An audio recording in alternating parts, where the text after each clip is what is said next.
கல்குடாவிலிருந்து தபேஸ் அண்ணாவுடன் மட்டக்களப்பு நோக்கி பயணம் செய்ய போறோம். போறதுக்கு முன்னுக்கு சூரியன் உதயத்தை பார்த்துட்டு போலாம்னு அண்ணா சொன்னார்.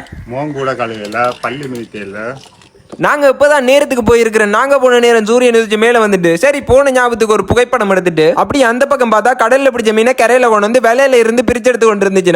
அங்க இருந்து தங்குற விடுதிக்கு வந்துட்டு மதிகாலை சாப்பாடு பானு முட்டை பொரியல் சாப்பிட்டு முடியறதுக்குள்ள தம்பி ஜூஸ் குடிச்சானல்ல அண்ணா ஜூஸ் கொண்டு வந்து தந்தார். கொஞ்ச நேரம் நித்திரக்குள்ள ஜோகி டைம் ஆயிட்டு பாப்போம் அண்ணா சொல்ல வெளிக்கிட்ட மட்டக்களப்பு நோக்கி கல்குடா பெட்ரோல் செட்டில பெட்ரோல் அடிச்சிட்டு மெதுவா ஒரு ஊருக்கு போனாங்க.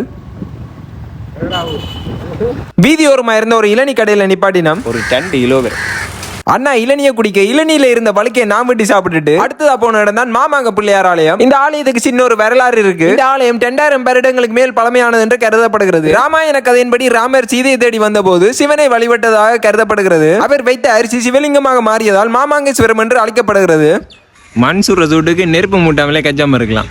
கோயிலுக்கு முன்னுக்கு விற்கப்பட்ட தேங்காயை பாருங்க எப்படி இருக்குண்டு. கொண்டு வந்த பேக்கோட சுத்தி பாக்குறது கஷ்டம். நாவலடி ரோட்ல இருக்கிற சி வியூ ரெசார்ட்டுக்கு போனோம். இதுதான் நாங்க இரவுக்கு தங்க போற விடுதி. என்ன வெயில், இந்த வெயில வெளியில போனா சோழி முடிஞ்சிடும். கொஞ்ச நேரம் ரூம்ல இருந்துட்டு போலாம். உள்ளுக்கு போனா 3 கட்டில் இருக்கு. இதுல எந்த கட்டில நான் இருக்கு. சரி நேரத்துக்கு சாப்பிட்டுறோம். கொண்டு வந்த முறுக்கையும் சாப்பிட்டுட்டு விடுதிக்கு முன்னுக்கு இருக்கிற கடற்கரையை பார்த்துட்டு நம்ம போறதுக்கு முன்னாடி கோப்பி எண்ணெய் குடிச்சிட்டு போம்டா அண்ணா சொல்ல மட்டக்களப்புல இருக்கிற கடையில கோப்பி எண்ணெய் குடிச்சிட்டு அடுத்ததா போன இடம் தான் குட்டி அரப்பு நாடு காத்தாங்குடி. இது அடுத்த காணொலியில சொல்றேன். நம்மளுடைய சேனலை ஃபாலோ பண்ணி வைங்க. நான் உங்கள் ஜோகி. நன்றி.